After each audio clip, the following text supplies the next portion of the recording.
There is another historical theory, which, as I said to you earlier about Keith Thomas, which is that his theory that he put forward in the 60s was that essentially all the people who were accused of witchcraft were poor old women, many of whom perhaps were in the early stages of dementia, who are outsiders in their community because they were poor, they were elderly, they were begging, and they were a burden on their community. So they were accused of witchcraft almost as a way of getting rid of these people in the days before the workhouse.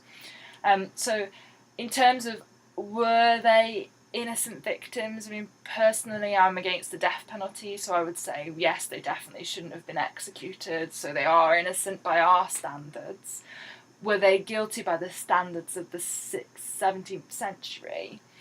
Well, there were a lot of people who did confess, which obviously muddies the water a great deal, because if you have someone confessing to doing harmful magic or hurting someone, then by those standards, then obviously they are a threat and a danger to the community.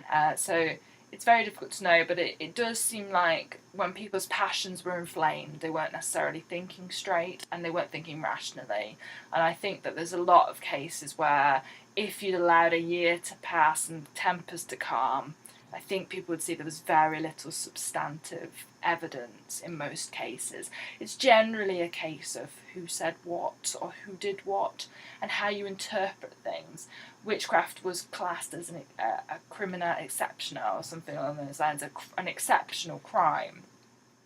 Because a normal crime, you'd have a case of theft, something goes missing.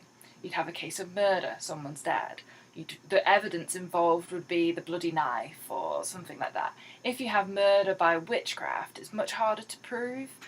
You don't have the normal chain of evidence, so it was actually legally allowed to have a slightly lower burden of proof at trial, because it was thought you can't prove it by normal means.